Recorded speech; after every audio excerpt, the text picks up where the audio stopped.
Hello, everyone. Welcome to AMC Movie Talk for movie fans. I'm your host, Ashley Mova, and this is the daily show where we give you all of the latest news from the world of movies, plus a little bit of insight into what it all means. Joining us, as always, is AMC Movie News Editor-in-Chief, John Campea. Greetings and salutations, everybody. Welcome to the best damn movie-related show on the internet, coming to you live from the Stream.tv studios here in Hollywood, California. We are so glad you decided to make us part of your day. Also here, writer-director John Schnepp. Hey, what's going on, everybody? It's Tuesday. Now, hey, as happens sometimes, get up in the morning, we write the show bright and early, then we get in the studio and realize another piece of news has just come out. So before we get to the official story, number one, this story just broke on, or is out right now on Variety Magazine's website. And basically the story is this, as we all know, J.J. Abrams is not going to be directing Star Trek 3 because he's obviously busy with some other little sci-fi movie adventure that I can't remember which.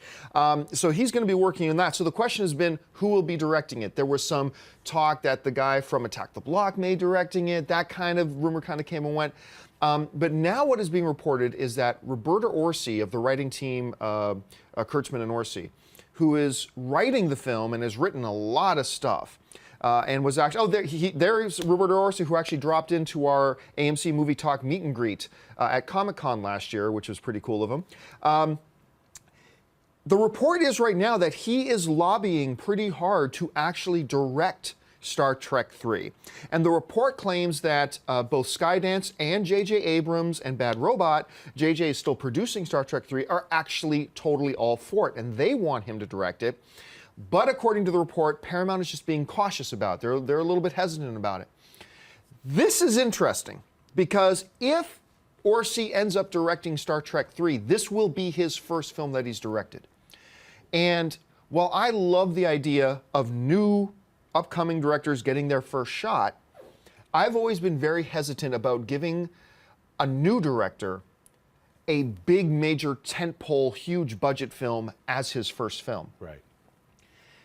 And that's certainly in play here. It would be Roberta's first motion picture. I don't know if Star Trek is the right grounds for that. Now, having said that, on the other side of that coin, are you going to find somebody more familiar with this Star Trek universe? This guy wrote the first two films. I mean, he's writing the third film. He's intimately knowledgeable about the inner workings of it. He's worked alongside J.J. Abrams. He knows this world. So in some ways, that kind of makes him ideal to direct Star Trek 3. I'm not sure how I feel about this, because I just heard this news, because I got those two contrasting feelings, right?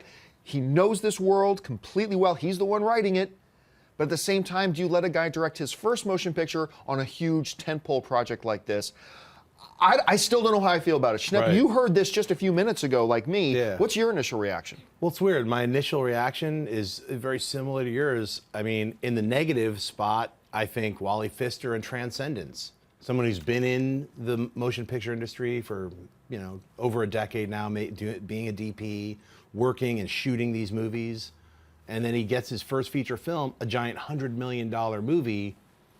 I haven't seen the movie yet, so I can't actually make my own call on it. But every critic that I've any of it's all negative reviews.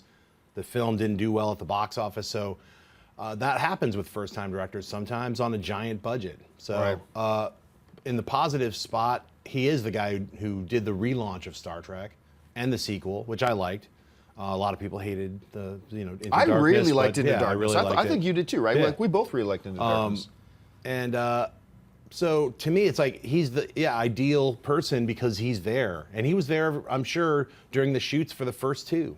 So he's like, it's not like he was directing the film, but he was there overseeing it. He did write it. I'm sure he was there on every storyboarding session and rewriting session. So ideally, whether or not he's the best visualist as a director, that's obviously unknown because he's never directed anything before, ever. So that kind of puts me in a strange spot. I mean, as a director who's friends with tons of writers who are also writer-directors, and also just writers who I know want to direct, it's that constant struggle where you're like, if personally feel like if the director or the writer has a vision of like how they'd want to see it play out, like I'm sure Orci probably, is it Orci? Orci, yeah. Orci, I'm sure he has some kind of a vision, and that's why the rest of his team is like, look, he can visually play it out. He knows all the actors. So I'd be for it, I think. I'd say give him the shot.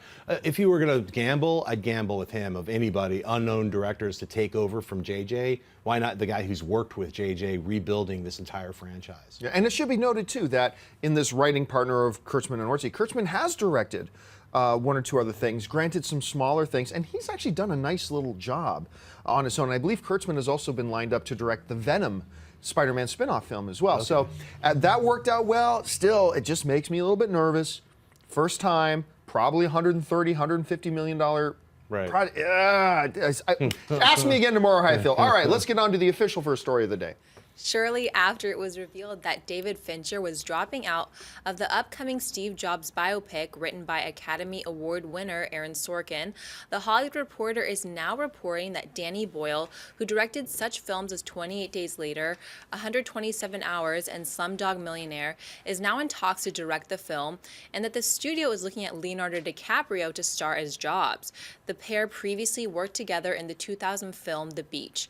John, what would you think of a Boyle/DiCaprio team up for Steve Jobs? Well, I mean, if the question was just, hey, what would you feel about the team that brought us The Beach doing Steve Jobs? I'd say, no, thank you. Right. But, I mean, Danny Boyle is legend, right? He's Leonardo DiCaprio, probably the best actor in Hollywood not to have an Academy Award on his mantle. Right. That might be fair to say. So this is great. Look, when they said that Fincher wasn't going to direct the Steve Jobs film, we were disappointed. And I said, it's not that he's the only director that could do it. There's a lot of great directors out there who could do this and maybe do it great and maybe do it better. Just the idea had really grown on me of Fincher doing an Aaron Sorkin script, right? Especially when there was talks about maybe them trying to get Christian Bale to play Steve Jobs. I'm going to tell you right now, I would be just as happy with this team. Danny Boyle with Leo DiCaprio. Leo DiCaprio right now, who's arguably at the height of his acting powers, if you want to put it in comic book terms. These guys would be incredible. You still got Sorkin's script, which I'm sure is fantastic. You still got this guy, Steve Jobs, who, because of that balance of absolute genius and a little bit dick, I think makes him a fascinating character. Do something like this. I'd be all for this if this works out. What do you think? Yeah, I mean, Danny Boyle is one of the top tier auteur directors. I mean, there's a couple of misses in there. Like if you saw Trance, Trance I feel bad was for you. a bit of a I mean, miss. there were That some was a interesting miss. artsy shots and some cool nudity and weird, crazy psychedelic violence. But as an entire overall whole, it's a nightmare mess. But I'll forgive him forever because he's the director of Shallow Grave.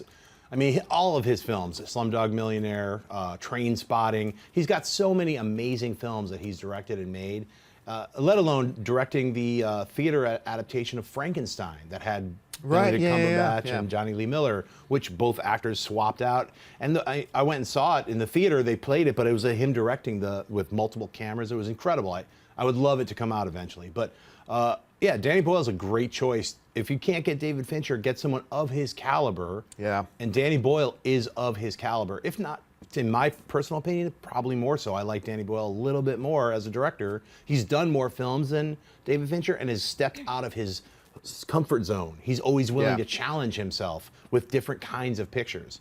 Not every single one, like another one which wasn't my favorite, Sunshine.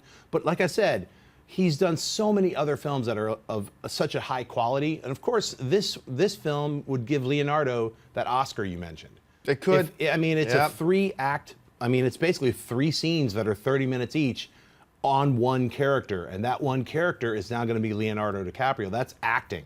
He has to bring it. And if he's going to be teamed up with someone as talented as Danny Boyle, who will be able to take a different spin perhaps on Aaron Sorkin's script than Fincher would have, I'm all for it. You know what else is encouraging at this point? That the studio likes this script. So this says something about how much the studio believes in this project and must love the script, that they're going from a director like, they're trying to pull out all A-listers on this. They're not handing this off to some of their up-and-comers.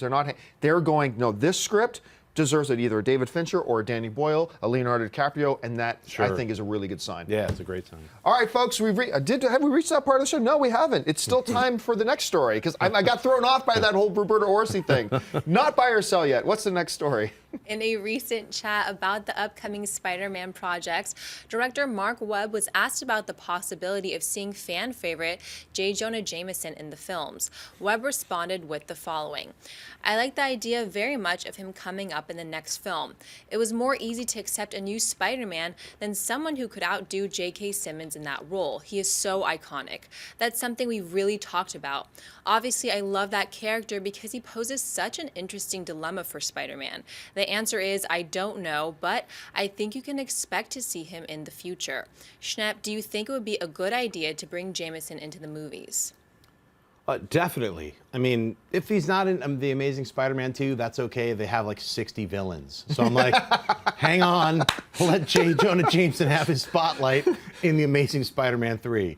I think, you know, like I saw at WonderCon, I saw somebody cosplaying as J. Jonah Jameson. Yeah, I saw that guy too. And what popped into my mind was J.K. Simmons. Oh, yeah. See what I'm saying? Like, it's like, you see that picture of Mark Webb with an animated J. Jonah Jameson. That's what he looks like in the animated world. But who do you see?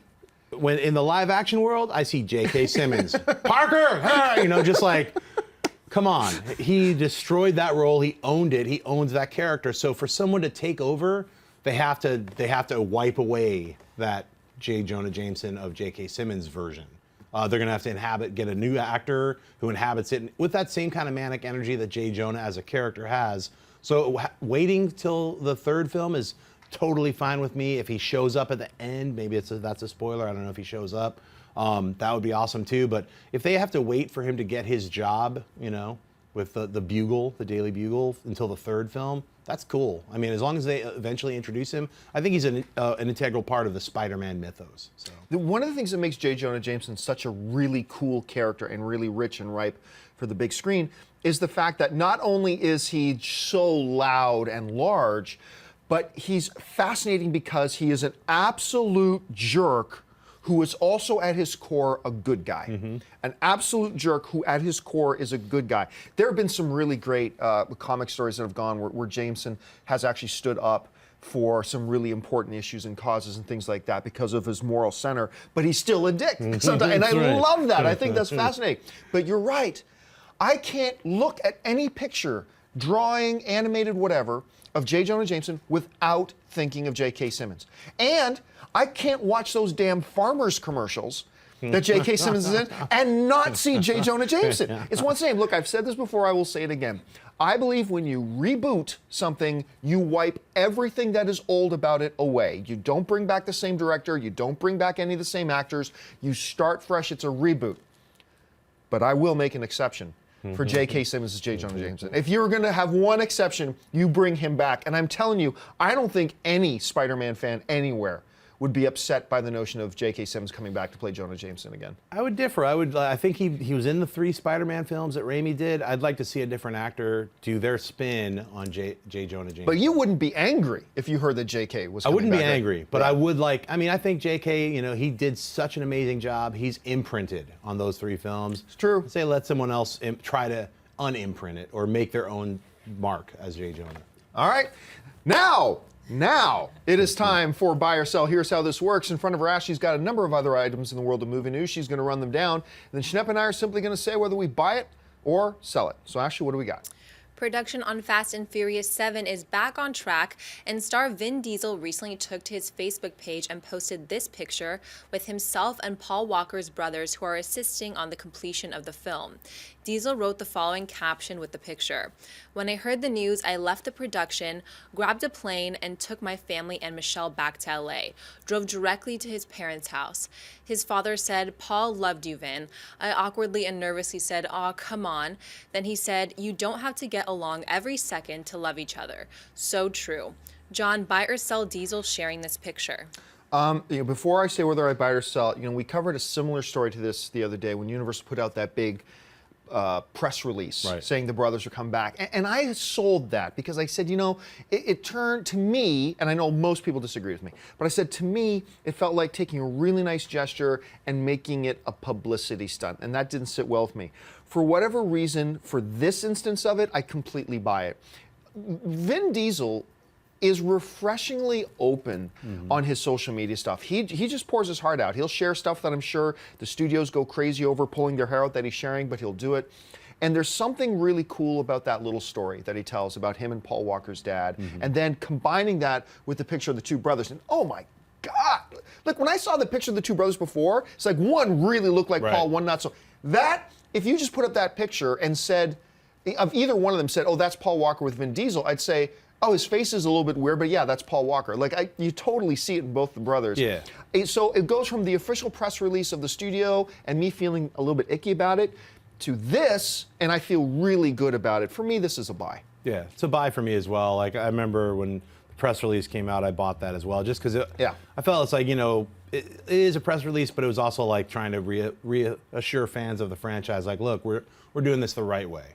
And this is definitely the right way to go, and everyone feels like it's definitely, I mean, is Paul Walker very lucky to have two brothers that are in the same age group that kind of look like him?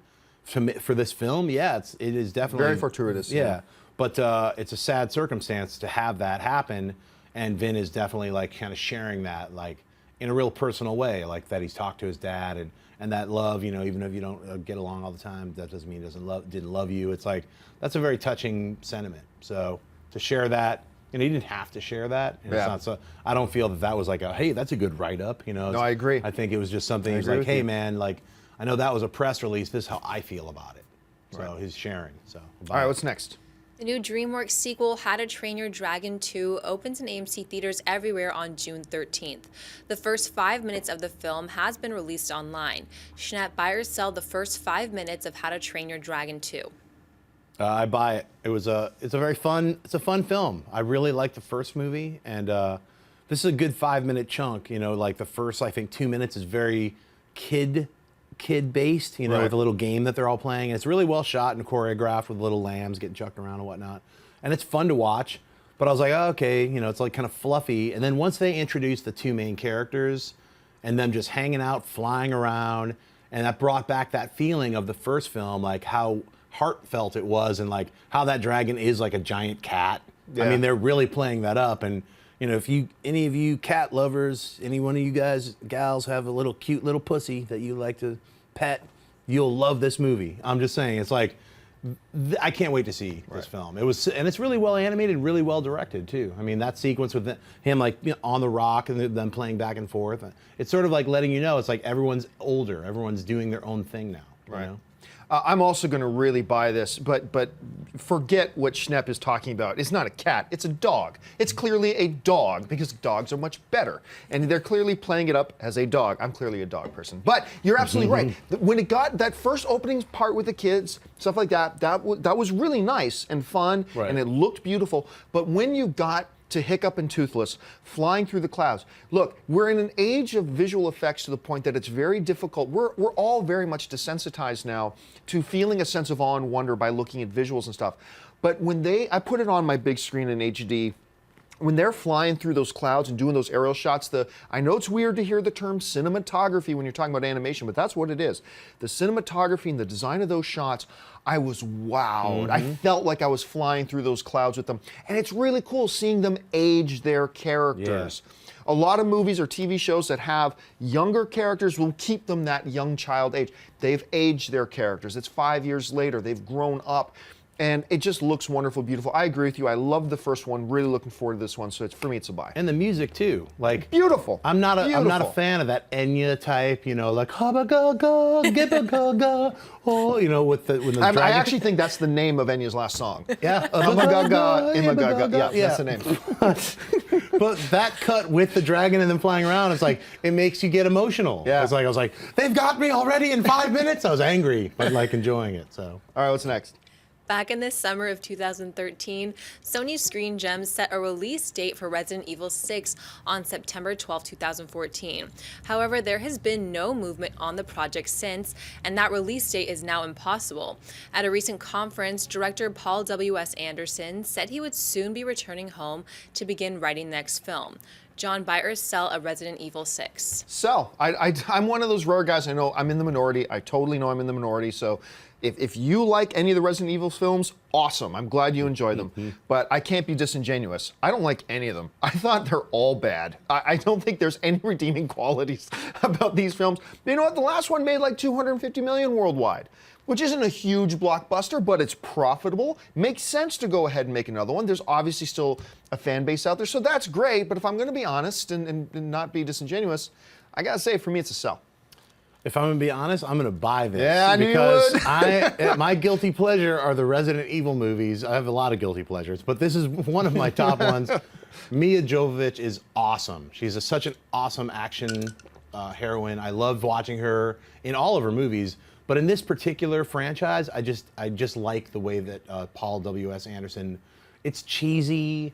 I mean, the last three, there's so many bad moments, but for me, really great moments too. So I can't help but like think that Paul, W.S. Anderson is like, yeah, I'm gonna come home, and I just see him with like a box of Twinkies and like 2 liters of Coca-Cola and just pounds out a first draft in a weekend. Yeah. Sends it in. They're like, hey, you got any notes? No. Start building sets. I think they're gonna make that. I don't think it's impossible. I think that movie's coming out September 2014. This year. Yeah. But you know what, Mila Jovovich, to me, her best movie, her best character still is Katinka Multipass. Multipass. From Multipass, yeah. from Zoolander. I still love her. I thought you were talking about Fifth Element. No. Katinka However Will Ferrell says it from Zoolander. To me, that's still my favorite role of hers. Okay, what's next? Tom Hanks and Steven Spielberg may be teaming up again for a new Cold War epic.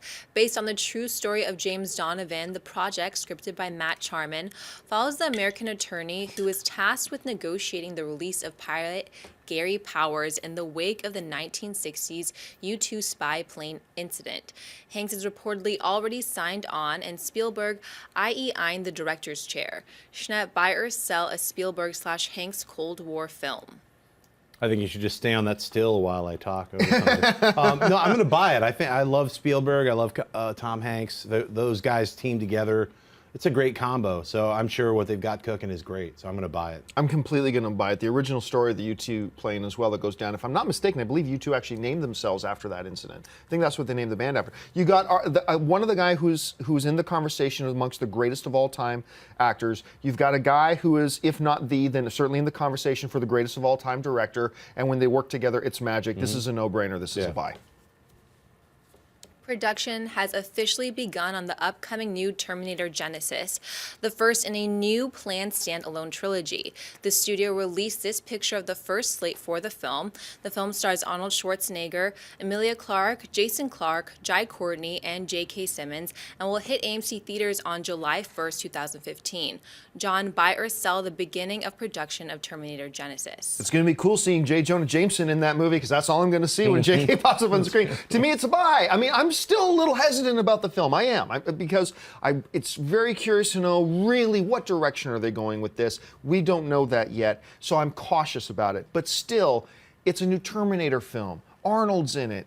There's something, if you're not at least a little bit excited about that, there's something wrong with you. I mean, you got to at least be a little bit. And it may be crap, it may be horrible, but you at least got to be excited. And like I said before, you can know something's coming, but there's something about when you get something tangible. Oh, look, they are actually on set. They're actually shooting it. That makes it feel a little bit more real to me. So for me, it's a buy. Right. They're making it. Someone's editing it. They're editing the dailies right now. Right now. So it's definitely exciting. I appreciate the R.I.P. Sarah that's on the slate. Yeah. That's a very nice touch. And yeah, I'm really excited about it. So I buy it 100%. I'm excited to see a new Terminator with an idea that's like, yeah, this isn't just one. We want to make a brand new trilogy, and this is the first one of that new trilogy. But we're also honoring the timelines of all the other Terminators, and we're going to mesh them and make them work in a brand new, weird, futuristic, time-traveling way. So I'm excited about it. All right, folks, listen, before we get into our live questions, there were so many news stories today. We don't have time to go into mailbag, but we are going to get to live questions. And by the way, if you are watching us live and you would like us to address some of your questions, you can start tweeting us at AMC Movie News. And then at the end of the show, we'll leave a few minutes and Ashley will get to some of those. But before we get to that, we're going to take a little bit of a break here. I want to tell you about a couple things. First thing I want to tell you about is we are giving away one of these Sons of AMC shirts, Samco, Sons of AMC online original there. We're giving this away with Mr. Filthy in the middle there. This is a shirt. A lot of people have constantly asked me, how can I get one? How can I get one? Now we got one for you. Here's how you can get your hands on this Sons of AMC shirt. Get on Twitter, and here's what I want. You know, every once in a while, I make up some ridiculous... Here's the thing. I always get completely ticked off when I say, no, a movie about that guy wouldn't work. And then this is what drives me crazy. When people come back to me and say, oh, but John, if you had a great script and a great writer and a great director and a really good cast, it could be awesome. And of course, my reply is, if you could make a movie about anything awesome if it had a great writer, a great script, great director, and great cast. You can, then I will make up the title of the movie, like Felipe the Sentient Dancing Microphone, right? I'll do that, or my bathroom gnome guys, right? And I'll make up some weird name. Here's what I want you to do. This is how you get your hands on one of these shirts. Tweet to us at AMC Movie News, and tweet us your most ridiculous movie title you can think of. Just make up some ridiculous movie title. So write the ridiculous movie title, and then at the end of your tweet, put at AMC Movie News. And what we're going to do is we're going to go through all the submissions that you guys send in. We're going to pick one at random, and then we will send you this shirt. Make sure you're following us, too, at AMC Movie News, or else we're not going to be able to direct message you back and get your address and everything. So once again, get on Twitter, write the most ridiculous movie title you can think of, and at the end of your tweet, put at AMC Movie News, and make sure you're following us, and then we're going to pick one and send you a Sons of AMC shirt. Now, one more thing to get to. There is a terrific contest going on.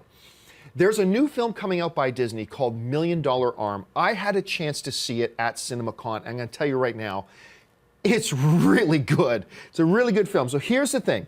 Disney is offering 9 people the opportunity to go to the world premiere of Disney's $1 Million Arm, where they will each have 3 chances to make a 100-mile-an-hour or faster strike for $1 million prize. Now, here's how it works. On April 25th and 26th, from 7 a.m. to 6 p.m., anyone who is a legal resident of the 50 United States or D.C. and is 18 years of age or older, and who has not played in the minor or Major League Baseball leagues or any other professional baseball league, can participate in the qualifying round competition at Downtown Disney District in Anaheim at the AMC Downtown Disney, California, and ESPN Wide World of Sports Complex in Orlando, Florida, on April 26th only from 10 a.m. to 6 p.m. at the Tribeca ESPN Sports Daily thing. So here's how this works. The 3 contestants from each location who throw the fastest strike will qualify for the final competition at the world premiere of Disney's $1 Million Arm in Hollywood, California. Now, I'm going to put a link in the description of this video where you can go and get all the details. But basically, if you win that preliminary thing, you'll get flown for the world premiere, and then the winner to compete in the finals there, and the winner gets $1 million. Wow. $1 million. So I'm going to put a link in the description of this video where you can get all the details about how you can qualify. It's a terrific contest, so make sure you look in the description for that link. All right, folks, well, we said we're going to leave a few minutes for live questions from you guys, and we're doing that right now. So Ashley is picking out the questions over there. So Ashley, what are people asking in the Twitter stream? Colby Lee Bean writes, could we ever see a Friends movie? And which TV show would you like to see get a reunion movie? I'm chewing on some ice. For the reasons that I say most TV show turned into movies wouldn't work, I'll say that a Friends movie could. Friends is one of the rare shows that when it went off air, I was never a huge Friends fan. I appreciate what they did, and I can watch some reruns. But the thing about Friends is it went off the air when it was still #1. It was still huge. The series finale of that show, the ratings were off the chart. Into the tens of millions of people watched that. I mean, so you have this cast of characters that everybody still remembers and fondly loves. None of them have been able to break it out and have a big movie career per se. Jennifer Aniston. Yeah, she hasn't really led anything though. She's always been a good supporting here and there popping up. I think it could work. I really do. Now, I think each year that passes shrinks the possibility that they'll actually get around to doing. But you could make a Friends movie for $50 million, and the only reason it would be that expensive is because of what you would have to pay the cast. Right. I mean, you could shoot a Friends episode for probably $5 million. Yeah.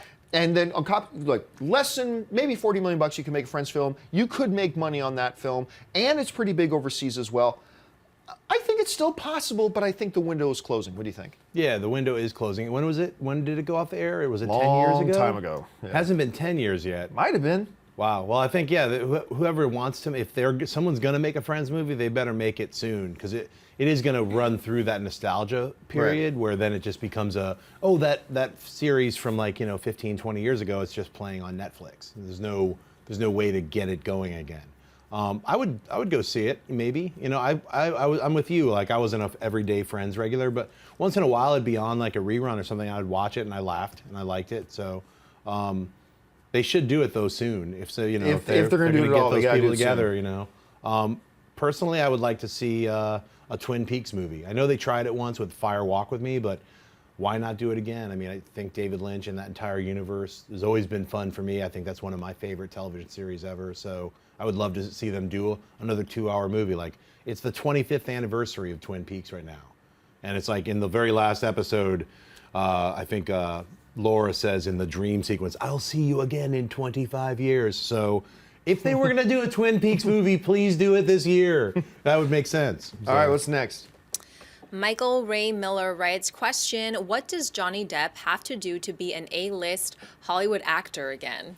I mean, I don't know. This came up, we talked about this yesterday, right? Johnny Depp, make no mistake about it, is ridiculously talented. And he is still A-list. He's still A-list. But when you run down the box office, are people running out to see his movies? And the answer is no, right now. I don't know why. I mean, obviously there's some theories. It's the movies that he's picking. Maybe it's a little bit of Johnny Depp fatigue. But we ran down the films. Rum Diaries, Lone Ranger, Transcendence. There was another one in there that didn't work out so well. The one with Angelina Jolie. Dark Shadows. Dark Shadows. Dark Shadows. I mean, these are like 4 films now in a row that have not done well. And you can make the argument, well, that's because the movies didn't look very good. Okay, fair enough. But then is his name in it enough to make some people go to see it anyway? And the answer to that question is no. What can he do?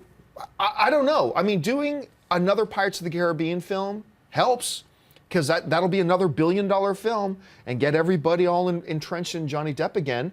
And then maybe go off and do another high-quality, non-makeup wearing role that has some potential. Maybe, but I'm a little bit against, because I still believe Johnny Depp is ridiculously good at what he does. I believe he's a tremendous talent. So I believe he can still draw in an audience. I'm just not sure what the formula is you have to work around to make it happen. What do you think? Yeah, I think what's happened with Depp is, like, I think he did a few too many kooky cartoon characters in a row. Like, he was like Jack Sparrow, then he was like Willy Wonka, then he was like, you know, it's like a bunch of these different, he was like from the Alice in Wonderland. And Dark Shadows. Yeah. A bunch of like kind of bigger, even Rum Diaries, he had this extra affected accent. And it just, I know he is a great actor. I loved him in Ed Wood. I loved him in a lot of different films. But when he gets so big that he becomes like a 2D actor, like, you know, there's no dimension to him, that's when people turn off. So even though he's in a film like, say, Transcendence, which he is, I haven't seen the movie, but perhaps he is more of a 3-dimensional character, it doesn't go through, it doesn't break through the audience, like, breakdown. The audience is like kind of, I feel personally that the audience is broken down with that actor. You know what I mean? They're like, he's just it's not translating for, like, I want to see him do this performance because he's done too many 2D performances. So I would, you know, if I was his agent or manager, I'd be like, let's get a couple of meaty independent roles that you can play, lower budget films that you're actually acting in. And then that will build back the audience's belief in him, I think. Okay, let's fire through a few more here really quick.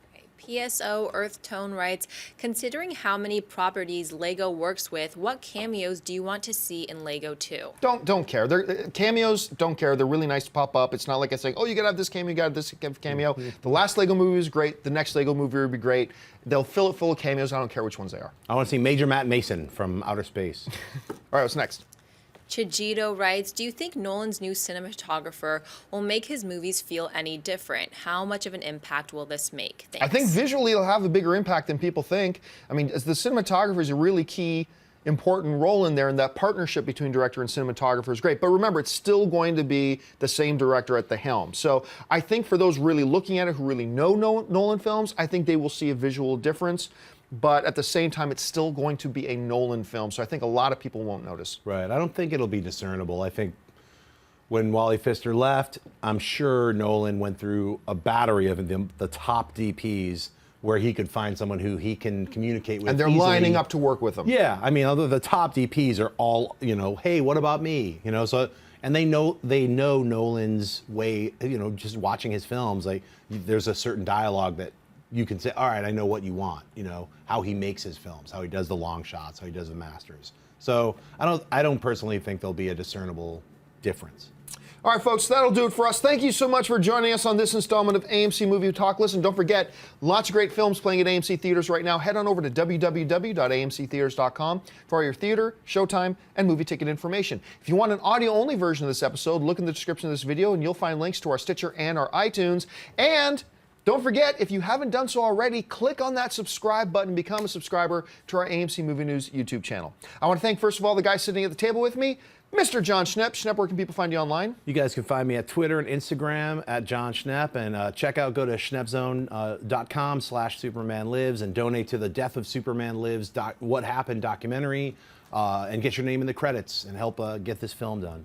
And of course, our lovely host today, Miss Ashley Mova. Ashley, where can people find you online? You guys can find me on Twitter at Ashley Mova. Have a good one, guys. And you can find me on the various social media channels at John Campia. Thanks a lot for joining us, guys. My name's John Campia for AMC Movie News, and until next time, bye-bye.